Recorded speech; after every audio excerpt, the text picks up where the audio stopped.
जय हिंद। मैं हूं प्रेरणा सिंह और आप देख रहे हैं लाइव टाइम्स का डिजिटल प्लेटफॉर्म। एक बार फिर से मैं हाजिर हूं एक नए टॉपिक के साथ और आज चर्चा होगी भारत पोल पर। आखिर ये भारत पोल क्या है, इसका मकसद क्या है और आतंकवादियों से इसकी कनेक्टिविटी क्या है, इन तमाम फैक्टर्स पर आज इस एक्सप्लेनर में हम बातचीत करने वाले हैं। तो चलिए शुरुआत करते हैं हमारे इस खास एपिसोड की। देश में अपराध करके विदेश फरार होने वाले अपराधियों की अब खैर नहीं है। वो दिन दूर नहीं है जब ये अपराधी और इनको पकड़ना और भी आसान होने वाला है। दरअसल बहुत से ऐसे अपराधी हैं जो कि जुर्म करके विदेश भाग जाते हैं और पुलिस इन्हें सालों साल ढूंढती रहती है। ये पुलिस के हाथ में, पुलिस के शिकंजे में नहीं आ पाते हैं, लेकिन अब इन्हें धर पकड़ना आसान हो गया है और ये सब मुमकिन हुआ है भारत पोल की वजह से। भारत पोल एक पोर्टल है जिसको आज गृह मंत्री अमित शाह ने लॉन्च किया है। लेकिन इसका मकसद क्या है, इसे लॉन्च क्यों किया गया है, आखिर इसकी जरूरत क्यों पड़ी, ये जानना भी बेहद जरूरी है। केंद्रीय गृह मंत्रालय ने इंटरपोल की तर्ज पर भारत पोल शुरू किया है। भारत पोल यानी इंडियन इंटरपोल। गृह मंत्रालय भारत में भारत पोल शुरू कर चुका है। इसे इंटरपोल की तर्ज पर अपराधियों की जानकारी साझा करने और उनके खिलाफ तुरंत कार्रवाई का रास्ता खोलने के लिए लॉन्च किया गया है। भारत पोल का मकसद सिर्फ अपराधियों को पकड़ना नहीं, बल्कि समय रहते उनके खिलाफ शिकंजा कसना और अपराध को जड़ से खत्म करना है। ये एक एडवांस्ड ऑनलाइन पोर्टल है जिसे सीबीआई ने तैयार किया है। इसका ट्रायल भी हो चुका है और साथ ही साथ इसे लॉन्च भी कर दिया गया है। लेकिन जैसा कि मैंने शुरुआत में मेंशन किया कि भारत पोल को इंटरपोल की तर्ज पर तैयार किया गया है, तो आखिर इंटरपोल क्या है, इंटरपोल की तर्ज पर भारत पोल को किस तरीके से विकसित किया गया है, बनाया गया है, तो अब बात करते हैं इंटरपोल पर। इंटरपोल यानी इंटरनेशनल क्रिमिनल पुलिस ऑर्गेनाइजेशन, दुनिया का ये सबसे बड़ा अंतर्राष्ट्रीय पुलिस संगठन है। ये एक ऐसी संस्था है जो अंतर्राष्ट्रीय स्तर पर सभी देशों की पुलिस के बीच तालमेल करती है और इसमें कुल 195 देश शामिल है। जी हाँ, और इस इंटरपोल में कुल मिलाकर 195 देश शामिल है। जी हाँ, इस इंटरपोल में 195 देशों की जांच एजेंसियां शामिल है जो कि मिलकर एक साथ काम करती है और इन तमाम देशों में कनेक्टिविटी स्थापित की गई है ताकि अपराधियों को धर पकड़ा जा सके। इसके जरिए अपराधियों के बारे में सूचनाओं का लेन देन और उन्हें पकड़ने के लिए इंटरनेशनल नोटिस जारी होते हैं। भारत की तरफ से सीबीआई इससे जुड़ी है, वहां इनके अधिकारी नियुक्त हैं।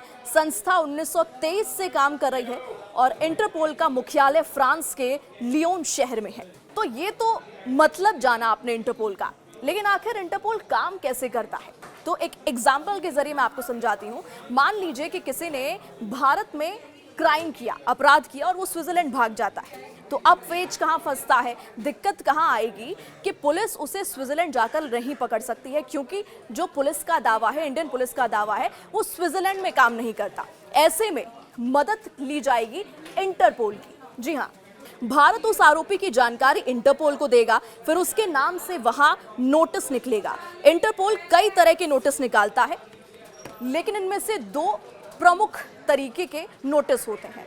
पीला नोटिस जो कि गुमशुदा लोगों के लिए जारी किया जाता है, तो वहीं दूसरा प्रकार होता है, दूसरा टाइप होता है लाल नोटिस का, जो कि अपराधियों के लिए जारी किया जाता है। तो आपने जाना कि इंटरपोल किस तरीके से काम करता है। 195 देशों में इसकी कनेक्टिविटी है और ये दो तरीके के नोटिस जारी करता है जिसके जरिए अपराधियों को पकड़ा जाता है। लेकिन अब एक बार फिर से बात करते हैं भारत पोल की, जिसको इंटरपोल के तर्ज पर विकसित किया गया है। आखिर इसकी जरूरत क्यों पड़ी, कौन सी दिक्कतों का सामना हमारी देश की पुलिस कर रही थी जिसकी वजह से हमें इंटरपोल का सहारा लेना पड़ा। भारत में अक्सर राज्य पुलिस और जांच एजेंसियों को विदेशों में छिपे अपराधियों की जानकारी या उन्हें पकड़ने के लिए इंटरपोल का सहारा लेना पड़ता है। अगर वर्तमान प्रक्रिया की बात करें, जो प्रोसेस इस वक्त में फॉलो किया जा रहा है, उसके मुताबिक राज्य सरकार को पहले सीबीआई से कांटेक्ट करना पड़ता है, सीबीआई से संपर्क करना पड़ता है, इसके बाद सीबीआई इंटरपोल से संपर्क करती है। तो एक एक करके हम आपको स्टेप्स बता रहे हैं कि किस तरीके से स्टेप 1 इंटरपोल से कौन बातचीत करता है, सीबीआई का क्या रोल रहता है और ये प्रोसेस आखिर इतना जटिल क्यों है। तो जैसा कि हमने बताया आपको कि राज्य सरकार को पहले सीबीआई से संपर्क करना पड़ता है, इसके बाद सीबीआई इंटरपोल से संपर्क करती है और जरूरी नोटिस जारी करवाती है। ये पूरा प्रोसेस न सिर्फ मुश्किल है बल्कि काफी टाइम टेकिंग भी है, इसमें काफी समय उसकी खपत होती है और इसी वजह से भारत पोल को इंट्रोड्यूस किया गया है। इसी समस्या को हल करने के लिए, टाइम को मैनेज करने के लिए, टाइम को बचाने के लिए भारत पोल की शुरुआत की गई है। इसकी मदद से अपराधियों के खिलाफ रेड नोटिस, डिफ्यूजन नोटिस और बाकी जरूरी इंटरपोल नोटिस जारी करने की प्रक्रिया और भी तेज और आसान हो गई है।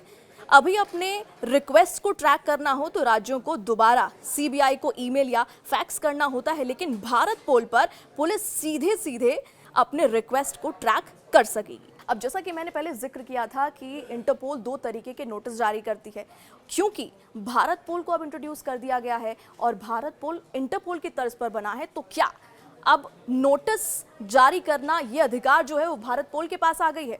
तो इसका जवाब है नहीं। नोटिस इंटरपोल ही जारी करेगी। जब किसी अपराधी की जानकारी या लोकेशन का पता लगाना हो तो पुलिस भारत पोल के जरिए सीधे इंटरपोल को अनुरोध भेज सकेगी, यानी कि रिक्वेस्ट भेज सकेगी। अगर इंटरपोल उस रिक्वेस्ट को स्वीकार करता है, एक्सेप्ट करता है, तो उससे जुड़े अपराधी के खिलाफ रेड नोटिस, डिफ्यूजन नोटिस या फिर किसी अन्य तरीके के नोटिस जारी किए जाएंगे। भारत पोल का मकसद इंटरपोल के साथ संवाद को, कॉन्वर्सेशन को, कनेक्टिविटी को और आसान बनाना है। तो हमने आपको इससे जुड़े तमाम पहलुओं को समझाया कि ये क्यों आखिर इंट्रोड्यूस किया गया है, इससे आतंकवादियों का कनेक्शन क्या है, और अब जो कानूनी प्रक्रिया है, जो प्रोसेस है, वो भारत पोल की वजह से और भी आसान होने वाली है। अगर भारत पोल से जुड़ी या फिर इंटरपोल से जुड़ी आपके कोई भी कंफ्यूजन है, कोई भी क्वेश्चंस हैं, तो हमें कमेंट सेक्शन में ज़रूर बताएं और इंतज़ार करिए हमारे अगले सेगमेंट का। और मुझे दीजिए इजाज़त। जय हिंद।